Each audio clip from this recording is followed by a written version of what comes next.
सर्वांना नमस्कार. कोवळी कळी या स्टोरीचे 10 एपिसोड यापूर्वीच अपलोड केलेले आहेत. कृपया ते सगळे एपिसोड ऐकण्यासाठी आपल्या चॅनलला भेट द्यावी. आता कुसुम तंबाखू सोडल्याशिवाय त्याला मुका देणार नव्हती, म्हणून कुबेरनं तंबाखू सोडण्याचा प्रयत्न करायचं ठरवलं. पण काय करणार, त्याची सवयच जात नव्हती. तिने त्याच्या खिशातल्या तंबाखूच्या चुन्याच्या पुड्या फेकून दिल्या. घरातही तंबाखू ठेवली नाही, मग त्यानं स्वतःजवळही तंबाखू ठेवली नाही. तरीसुद्धा कोणीतरी त्याच्यासमोर तंबाखू खिशातून काढायचं आणि त्याला तलब व्हायची. किंवा त्यानं नाही मागितली तरी कोणीतरी त्याला घे तंबाखू म्हणून त्याच्या हातात ठेवायचे आणि त्याचा हात आपोआप पुढे यायचा. अशा प्रकारे त्याची तंबाखूची सवय जाता जात नव्हती. अशी व्यसनं सहजासहजी सुटत नाहीत किंवा ते व्यसन सोडण्यासाठी खूप मनाचा निग्रह आणि उच्च पराकोटीचा संयम लागतो. पण कुबेरकडे दोन्हीही नव्हतं. संयम आणि निग्रह काहीच नव्हतं त्याच्याकडे. आणि कुसुम पण त्याला मोका देत नव्हती. आज रात्री त्यानं त्याची ती खूप दिवसाची सुप्त इच्छा पूर्ण करायचं ठरवलं. तिला त्या मॅगझिनमधल्या बाईसारखी पाहायचं, पूर्ण उघडी, नग्न अवस्थेत, असं त्यानं ठरवलं. मग रात्री त्यानं तिची साडी पूर्णपणे बाजूला फेकून तिच्या ब्लाऊजला हात घातला. तसं तिनं लाजून त्याचा हात पकडला. तो म्हणाला, कुसुम आता का लाजतेस? मी नवरा आहे ना तुझा. ती म्हणाली, तुम्ही बघितलं म्हणून लाज नाही वाटणार, पण मलाच मी अशी दिसली तर मला खूप लाज वाटेल. कारण तिने स्वतःला सुद्धा कधी असं पूर्ण नग्न अवस्थेत पाहिलं नव्हतं. आंघोळ करताना, कपडे बदलताना एक कपडा फेडायचा आणि दुसरा लगेच अंगावर चढवायचा, अशी तिची पद्धत. मग तो म्हणाला, मग तू डोळे झाकून घे, पण आज माझा हट्ट आहे असं समज.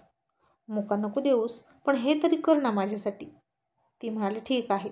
मग त्यानं तिचे कपडे काढायला सुरुवात केली आणि तिने चिमणी विझवली आणि कुबेरनं डोक्यावर हात मारला आणि म्हणाला, आता काय बघू अंधारात, कपाळ? तशी ती खूप हसली आणि म्हणाली, असंच बघायचं असेल तर बघा, नाहीतर राहू द्या. मग आता निदान आज पहिल्यांदा तिचं पूर्ण उघडं शरीर त्याला स्पर्श तरी करायला मिळत होतं. आणि त्याला तशीच चटक लागली इथून पुढे पूर्ण नग्न अवस्थेत प्रणय करण्याची. पण कुसुमचा हट्ट, दिवा नको, उजेड नको, अंधारच पाहिजे. आणि ती नेहमी अंधार करायची. आणि जेव्हा जेव्हा तो तिला विवस्त्र करेल तेव्हा तेव्हा ती अंधार करायची. म्हणजे त्याची अजून तीही इच्छा पूर्ण झाली नव्हती. स्पर्शसुख भरपूर मिळत होतं, पण नेत्रसुख अजूनही मिळालं नाही. असेच आणखीन थोडे दिवस गेले आणि तिच्या आईला आता तिची काळजी वाटू लागली.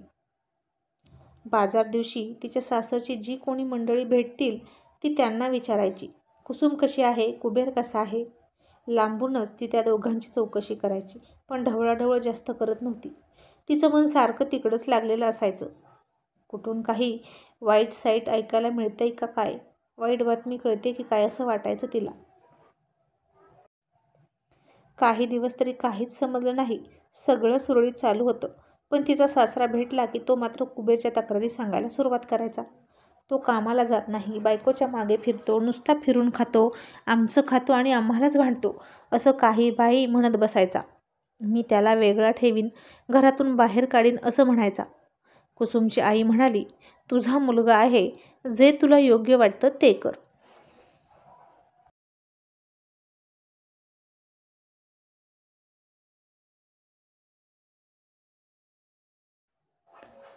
मग आज सकाळी सकाळी त्याचे चुलत भाऊ आले आणि त्यांनी कुबेरकडे तंबाखू मागितली. कुबेर म्हणाला, माझ्याकडे तंबाखू नाही. त्या भावाला थोडं आश्चर्य वाटलं आणि तो म्हणाला, काय म्हणतोस काय, तुझ्याकडे तंबाखू नाही, असं कसं होऊ शकतं? तू मला देणार नाहीस असं म्हण की. कुबेर म्हणाला, अरे खरंच नाही, कुसुम खाऊ देत नाही, तंबाखू सोड म्हणते. आणि त्याचा भाऊ म्हणाला, शक्य तरी आहे का रे बाबा ते? मान्य आहे तंबाखू शरीराला वाईट असते, पण तिच्याशिवाय शेतात इतकी मोठी कामं होणं शक्य नाही. आम्हाला तरी बाबा लागतेच लागते तंबाखू, असं म्हणून त्याने स्वतःच्या खिशातून तंबाखू बाहेर काढली. आणि कुबेरने तंबाखूकडे पाहिलं. त्याचा भाऊ म्हणाला, तू घेणार का एक विडा? कुबेरनं कुसुम इकडे तिकडे आहे का ते पाहिलं, पण ती आंघोळीला गेली होती आणि ती दिसली नाही म्हणून त्याने आपोआप हात पुढे केला आणि ती यायच्या आत पटकन तंबाखू मळली आणि तोंडात दाताआड लावली.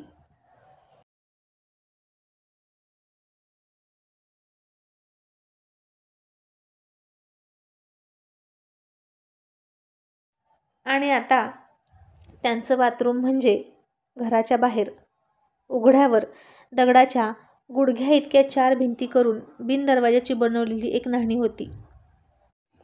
कोणीही जरा टाचा उचलून बघितलं तर आतलं सगळं दिसणार होतं. त्या बाथरूम वजा 4 भिंती फक्त बायकांसाठी आडोसा म्हणून बनवल्या होत्या. पुरुष तर काय उघड्यावरच आंघोळ करायचे, विहिरीवर किंवा खडकावर. पण बायका आंघोळ करायला लागल्या की पुरुष मंडळी घरातली तिकडे बघतच नव्हती. मग स्त्रिया तिथेच खाली बसून आंघोळ करायच्या.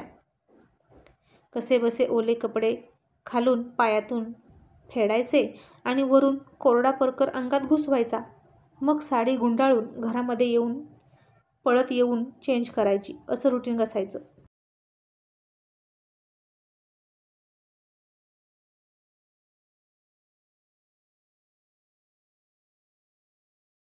शक्यतो स्त्रिया लवकर पहाटे उठून आंघोळ करायच्या. पण हल्ली कुसुमला उठायला उजाडायचंच. कारण कुबेर आणि ती आता रात्री जास्त जागायचे आणि कुसुम आंघोळ करून घरात निघताना त्या धीराची नजर तिच्यावर पडली आणि तो अधाशीपणे तिला बघत होता. पण तिने मात्र इकडे तिकडे बघितलंच नाही. कुबेर तिथे होता तर त्याच्याकडेही बघितलं नाही. दृष्टीआड सृष्टी असं समजून ती आत गेली आणि त्याचा भाऊ मात्र पुन्हा खोलीच्या आतमध्ये डोकवायला बघत होता. कुबेरच्या हे लक्षात आलं नाही. आता रात्री सुद्धा कुबेरने तिला खूप चावे घेतले होते. तो बेभान झाला की त्याला काही सुचत नसायचं. रक्तच काढायचं तिचं. ही त्याची प्रेम करण्याची पद्धत होती.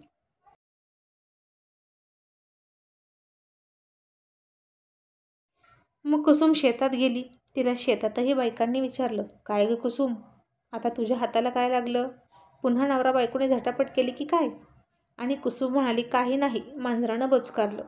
मग आज कुबेरनंही आला तुझ्यासोबत मागं मागं, असं तिची आणखीन एक चुलत सासू म्हणाली. आणि तिची सावत्र सासू म्हणाली, आता किती दिवस बायकोच्या मागे मागे फिरेल? तोही कंटाळाच असेल ना. बायकोच्या मागे पुढे करून. आता हेही खरंच होतं म्हणा. नव्याचे 9 दिवस होते म्हणून कुबेरने तिच्या मागे फिरायचा. आणि आता जसं जसं त्यांचं नातं जुनं होत आलं तसतसा तो तिच्या मागे फिरायचा बंद झाला. त्याच्या मित्रांनी त्याला खूप नावं ठेवली होती, चिडवलं होतं आणि म्हणून तो तिच्या मागे फिरायचा बंद झाला. आता ती त्याचीच आहे, ती कुठेही जाणार नाही याची त्याला खात्री होती. आणि मग तो तिच्या मागे मागे शेतात न जाता उगीचच गावातून इकडून तिकडून टवाळक्या करत फिरायला लागला.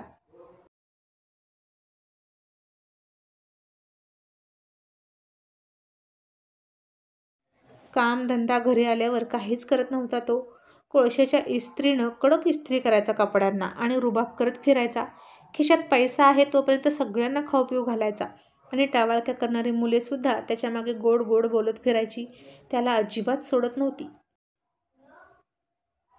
स्वतःच्या खिशातला 1 रुपया काढत नव्हती.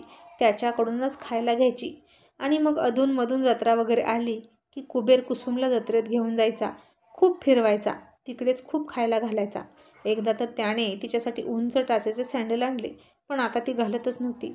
आणि तिची नणंद म्हणाली, वहिनी, मी घालणार ते सँडल, आणा इकडे. आणि कुसुम म्हणाली, नाही, माझी बहीण आहे, मी तिला देणार आहे. आणि सासूला खूप राग आला. तिनं खूप कांगावा सुरू केला. सासरच्या वस्तू माहेरी नेऊन देतेस?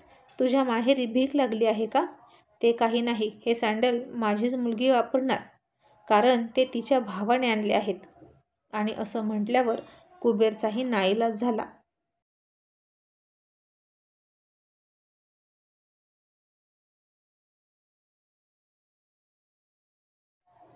आता तिच्या सासऱ्याने त्याच्या मागे वटवट करून घरातला निम्मा खर्च द्यायला सुरुवात केली. खाण्यापिण्यासाठी हे दोघे नवरा बायको आणि ते चौघे, तरीही निम्मा निम्मा खर्च द्यावा लागायचा. मग कुसुम सासूला म्हणाली, तुम्ही पेटीला कुलूप का घालता? त्यात काय असतं इतकं? तर सासू म्हणाली, अगं घरातलं सामान असतं, पण उंदरानं मांजरानं जर तोडलं तर काय करायचं, म्हणून ठेवलेलं असतं. आता कुसुमला तिच्या सासूचं वागणं खटकत होतं. कुसुम बारीक लक्ष ठेवत होती तिच्यावर.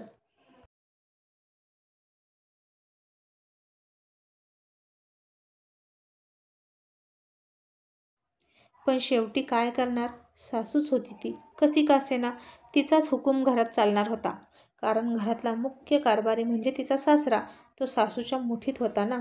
आणि एके दिवशी संध्याकाळ झाली. आज कुबेरनं रात्री मटण आणलं होतं आणि कुसुमला म्हणाला, आज मटण आणलं आहे, सगळ्यांनी मिळून खाऊया मस्तपैकी. मग काय, तिची सासू खुश झाली. सासूनं तिला भाकरी थापायला लावल्या आणि स्वतः मटणाचं कालवण बनवलं. आणि जेवायला वाढताना सुद्धा स्वतःच्या मुलांना जास्त पीस टाकले, कुबेरला मात्र कमी दिले. आणि भाजी शिल्लक राहिली होती. सकाळी सकाळी ती कपडे धुवत होती आणि तो तिच्या सासूला म्हणाला, आई मला रात्रीची भाजी दे, मला आवडते मटणाची शिळी भाजी. आणि सासू म्हणाली, अरे ती तर संपली. कुबेर म्हणाला, कशी काय संपली, होती की रात्री शिल्लक. सासू म्हणाली, संपली म्हणजे अरे ती विटून गेली होती आणि म्हणून मग मी फेकून दिली. थांब तुला डाळीची भाजी करून देते, ती पटकन शिजल ना आणि तुला पण आवडते. आणि कुबेर गप्प बसला. त्यानं जेवण करून तिच्या जवळ आला. मग कुसुम त्याला म्हणाली, अहो तुम्ही काय खाल्लं. तो म्हणाला, डाळीची भाजी खाल्ली. कुसुम, तू भाजी व्यवस्थित का नाही ठेवलीस, विटून गेली ना, किती छान होती ग, मला खायची होती.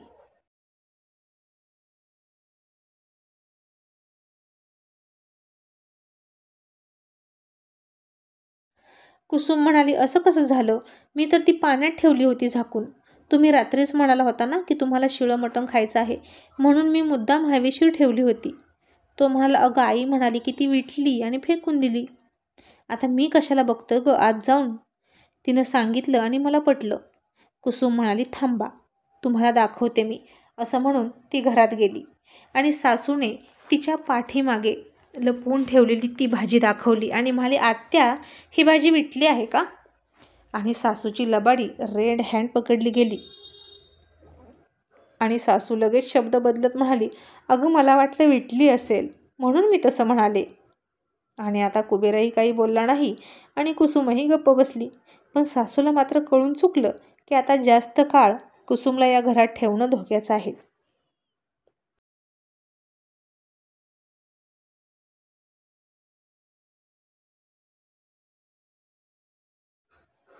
मग कुसुमने पुन्हा त्याला हाताला धरून बसवला आणि जेवायला वाढलं. तो म्हणाला, अगं नको, आता पोट भरलंय माझं, राहू दे. पण कुसुमनं काहीच ऐकलं नाही त्याचं आणि त्याला जेवायला घातलंच.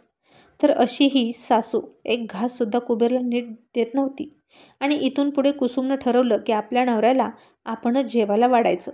मग ती स्वतः त्याची काळजी घेऊ लागली, चमचमीत खायला घालू लागली, अंडी भाजून द्यायला लागली, त्याच्या आवडीचं सगळं बनवू लागली. त्याचा रुबाब कायम राहावा म्हणून चकचकीत कपडे धुवायची ती. ती त्याचे खूप लाड करू लागली, खाण्यापिण्याचे. कधीमधी आता ते दोघे आईकडेही जाऊन यायचे आणि तिच्या वागण्यात पडलेला फरक पाहून सगळ्यांना आश्चर्य वाटायचं.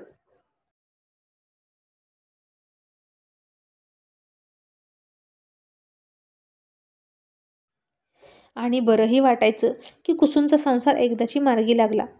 आणि जेव्हा कोणी म्हणायचं की कुसुम तुझा नवरा देखणा आहे, खूपच, कुसुमपेक्षा खूप छान आहे, तेव्हा कुसुमलाच खूप अभिमान वाटायचा स्वतःचा. आता एक दिवशी कुसुम आणि तो घरात बसले असताना त्याच्या 2-4 थिल्लर वहिन्या तिथं आल्या आणि उगीचच दोघांकडे बघून म्हणाल्या, काय हो भाऊजी, तुम्ही इतके सुंदर आहात, इतके टापटीप राहता, मुंबईमध्ये राहता आणि तुमची बायको का अशी राहते, खेडवळसारखी.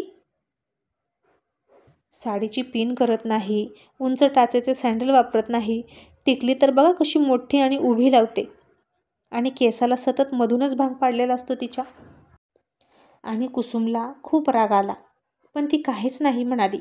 आता जावा जावा म्हटलं की एकमेकीचं पटतच नाही ना. पण त्या तिच्या चुलत जावा होत्या. कुसुम कधीही तिचं घर सोडून इतरांच्या घरी जात नव्हती. बिनकामाचे परपुरुषासमोर दात काढून थट्टा मस्करी करत नव्हती आणि तिचा हाच स्वभाव त्या बायकांना खटकत होता. तिनंही आपल्यासारखंच वागावं असं त्यांना वाटायचं. त्यातली एक जण तर खूपच नालायक होती. सतत कुबेरला जेवायला बोलवायची, सुकट, बोंबील, अंडी करून घालायची, उसने पैसे मागायची. आणि कुबेरचा स्वभाव हा असा, तो लगेच समोरच्याच्या बोलण्यात यायचा.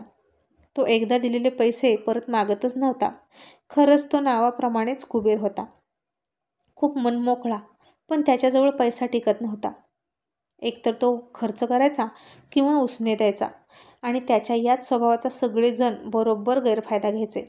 आणि काहीही देणं घेणं नसताना त्या वहिनी कुबेर आणि कुसुममध्ये बोलत होत्या, कारण कुबेर त्यांना खूप जवळचा मानायचा. मग कुबेर म्हणाला, वहिनी आता तुमचीच जाऊ आहे की नाही ती, मग तुम्हीच तिला शिकवा की नीट राहायला. आता या वहिनी तर सतत पुरुषांना अट्रॅक्ट करण्यासाठी खूपच झकपक राहायच्या. वाकडे भांग पाडायच्या, सतत पावडर लावायच्या, कसल्या कसल्या रंगीत क्लिप लावायच्या, बारीक साडी पिन करायच्या आणि छाती दाखवत फिरायच्या. अंगामधली ब्राची पट्टी मुद्दाम बाहेर काढायच्या. हे कुसुमला अजिबात आवडत नाही आणि कुबेरला त्यामध्ये काही वाईट वाटत नव्हतं, कारण शहरातल्या शॉर्ट ड्रेसमधल्या स्त्रिया त्यानं पाहिल्या होत्या. त्या मानानं या स्त्रिया खेड्यातल्या त्याला बऱ्याच वाटत होत्या. मग त्यातली एक जण म्हणाली, भाऊजी आम्ही शिकवेन हो आमच्यासारखं तिला राहायला, पण तुमच्या बायकोला राग यायचा आम्ही तुमच्याशी बोलतोय म्हणून.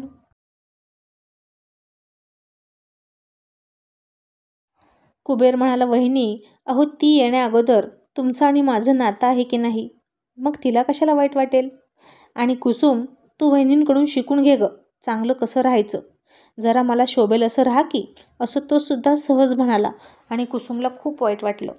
आता हे सगळं बोलताना कुबेरच्या मनात काहीच नव्हतं.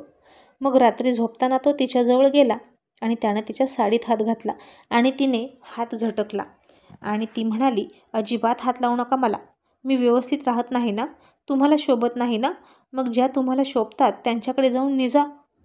त्याला काहीच नाही समजलं. तो म्हणाला, तू कोणाविषयी बोलतेस. मग ती चिडून म्हणाली, त्या आहेत की सटव्या, त्या तुमच्या वहिनी आहेत की बाजिंद्या, जा त्यांच्याकडे आणि झोपा त्यांच्यासोबत. आणि आता मात्र कुबेरला राग आला.